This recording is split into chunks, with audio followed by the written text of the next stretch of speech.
Congressman Jared Polis from Boulder, one of several announced Democrats for governor in Colorado. Thanks for being here. A pleasure, Kyle. Good to see you.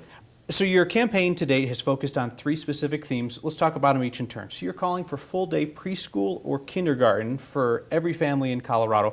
Coloradans have been really antsy about approving big tax increases for education. So how will we go about paying for that?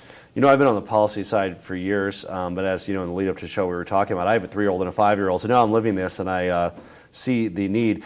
Yeah, Colorado voters are very smart, and when something is truly something that they value and is an important program, and modest like this isn't just money going to education, it's actually adding preschool and kindergarten, which we don't have today. A lot of Coloradans don't know that. We have half-day kindergarten. Parents have to pay for full day.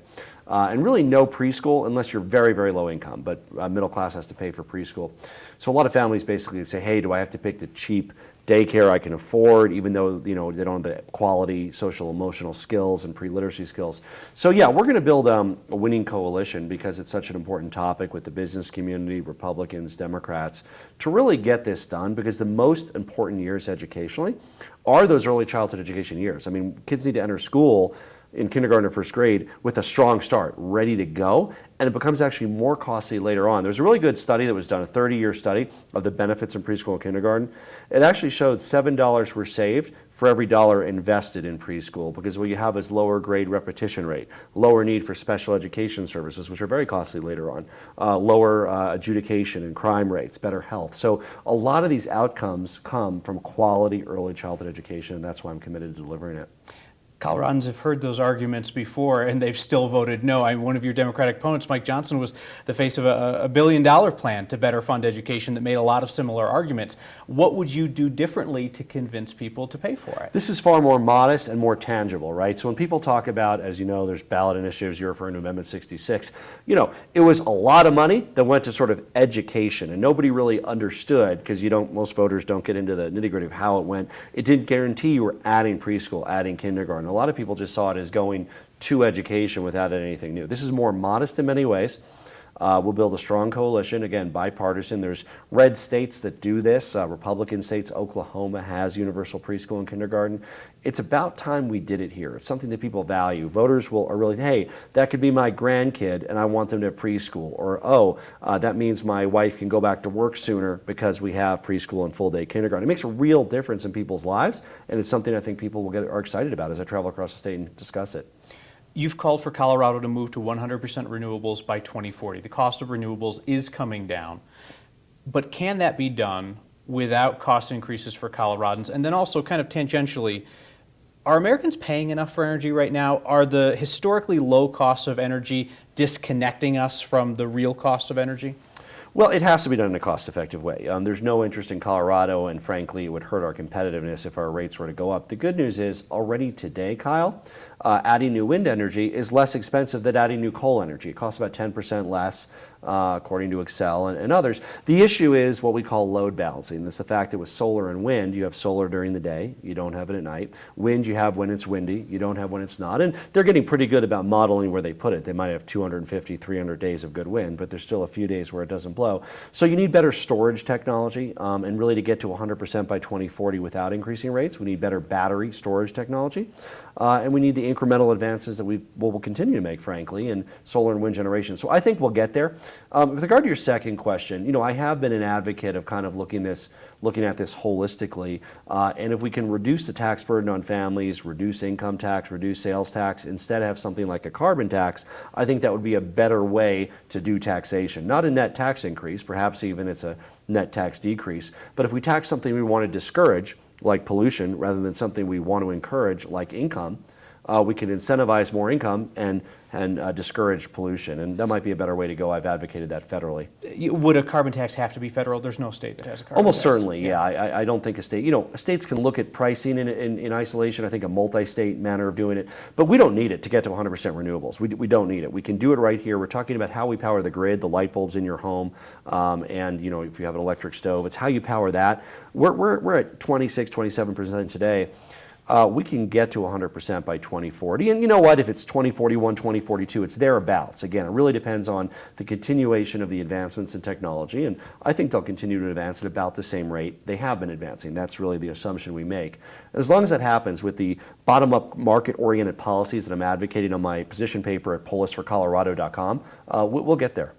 Third campaign plank so far is this idea of encouraging businesses to offer stock options to employees. I look at that and I think, well, gee, that sounds nice, but one, what power does the governor have to encourage companies to do that, and why is that any of the governor's business? Well, I want to get you in here at 9 News while it's up and coming, so you get a share of the profits, man. So, I started several companies, as you know, Kyle, and I'm an entrepreneur. So, ProFlowers.com, I co-founded BlueMountain.com, an internet access provider. And the companies I started, and this is fairly common in the tech sector, it's also common in the craft brewery sector. We have employee ownership. So everybody at the companies I started got stock options. The big guys do it, Google and Intel. The startups do it. Craft breweries like New Belgium are actually 100% employee owned. I kicked off my campaign in Colorado Springs at a 100% owned employee-owned grocery store, Save a Lot. But there's all these different models, ESOPs, co-ops, stock options, formal profit sharing. And yes, we can encourage at the state level. One, by creating a state center for employee ownership that will provide the free technical assistance, accounting and legal, for companies that want to do this. Because really it's hard for small and mid-sized companies to do that. I talked to an entrepreneur in Loveland, 20, 25 person company. They'd actually love to implement employee ownership, but the lawyer and accounting fees would be 100, 150 grand. So free technical assistance, preferences in state contracting to make sure that contractors who do business with the state, who we pay with our public funds, have a way of making sure that everybody who creates that value participates. Across our economy, we want investors to do well, right? We want executives to do well, but we also want workers and everybody else to do well too. And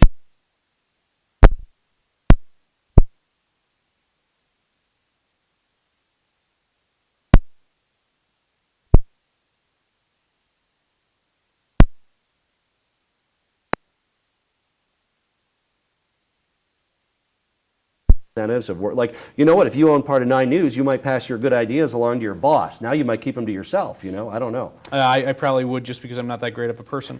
All right, let's talk about an issue that a lot of Coloradans know you from. So if Colorado voters had approved the anti-fracking measures that you were pushing in 2014, where would we be in terms of economy and environment, do you think? Well, you're characterizing it as anti-fracking. I mean, that's one, that's kind of the spin somebody was opposed to. I talk about safety and doing it in a way that's healthy, moving it further away from home, specifically talking about moving it from about 1,000 feet from people's homes to about 1,500 feet, unless the homeowner wants it closer, which I can't imagine why they would, but we want a safe buffer from people's homes.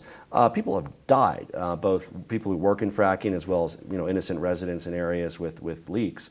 So we want to do this in a safe way. We want to make sure that it's far enough from people's homes, that local communities are empowered to make decisions about where and how it's done, because there's a different approach, frankly, when you're talking about... Do you have any regret about pulling those measures?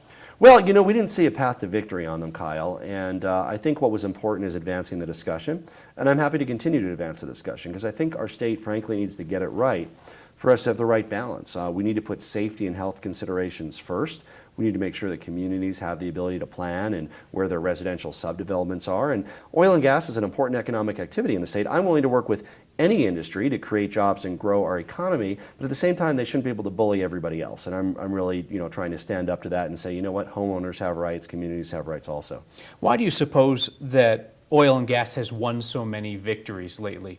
At the ballot box, legislatively, is it slick PR, or do Coloradans just disagree with you on energy issues?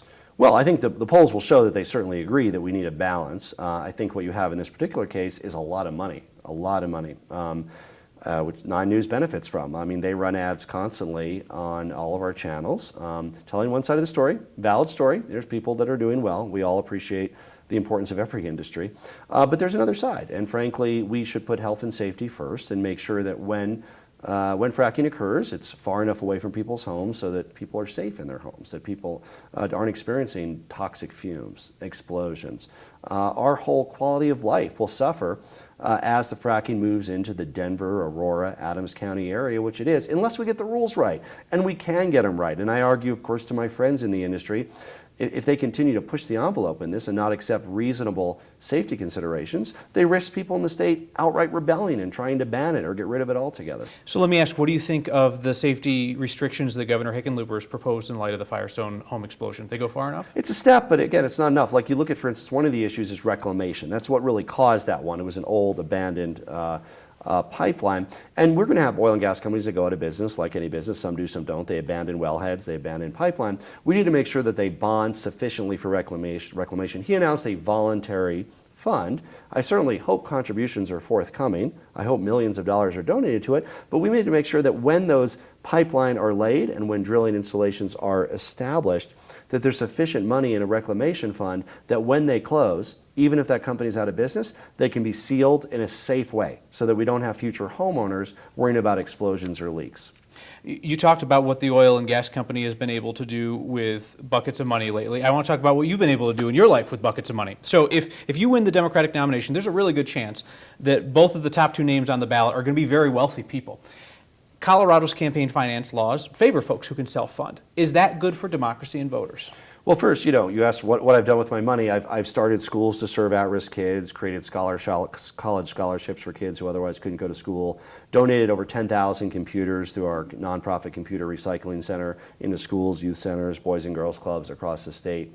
That's certainly been my priority. When you look at campaign finance, which is what your question is, there's no good way to do it under the current law. I mean, people don't like when politicians are going into the living rooms of millionaires and billionaires, or they're selling out to the special interests. I think what I'm offering is a good alternative. We're running a people-powered campaign. We're accepting contributions only up to $100. We have close to 1,000 contributions already. I'm very excited in the first month and a half. In addition to that broad base of support from individuals, I'm investing my own money to be able to get our message out. What I'm not doing, I'm not going to the special interests. I'm not accepting PAC money. I'm not accepting large contributions from millionaires and billionaires. Do you get credit for that because you don't need to? That's up to the voters, Kyle. I mean, I think, again, the voters are fed up with the role special interests have played in co-opting democracy. And to the extent they want somebody to stand against that, I certainly am. I'm certainly proud of my success, too. I mean, part of the reason I'm qualified to be governor, not only have I started schools and served in public office, but yes, I've created dozens of companies, including an accelerator called Techstars, which is now in dozens of cities that I co-founded, and companies that have employed hundreds of people. So that's a good qualification for office. Alone, it's not enough. I mean, I'm not of the school where you say, oh, they've been good in business, therefore they're good in public office. But it's part of the life experience I bring, along with having served on school board, having served as superintendent of a school that serves at-risk youth, and the many other things I've had the opportunity to do in life thus far. Last two questions, and both of them relate kind of to national politics and how we interface there. We heard from Republicans during the presidential campaign, run government like a business. In comes President Trump. Is he running government like a business? And how would you translate your business experience in a way that he is not translating his, perhaps? So I'm a business person. I would never hire Donald Trump to run any company that I was ever involved with. And I think most business, oh my goodness, he is erratic, he's irrational, he undermines his subordinates. When you're an executive, you have to empower the people that work for you. If you're a president, your various other vice presidents, executives, he's constantly, even in public, undermining his own attorney general, his own employees. We don't know where they stand. That's bad management, plain and simple. Part of the role of leadership is to be a good manager. I hope he gets his act together. But certainly there are many people from the private sector who've been good managers and have successfully run operations. And again, it's a qualification for government, but government's not exactly like business either. I mean, some of the skill set is portable, but I think it's important to understand the goal of the public sector. In our state of our case of our state, almost half of what the state does is education. So the importance and understanding of improving our schools and how to improve the quality of education kids get is very important. Healthcare is another big part of the state, criminal justice, another part. So these don't have direct counterparts in the private sector. Last question for you. Recently, you welcomed the news that Steve Bannon was leaving the White House, referred to him as a white nationalist and a propagandist.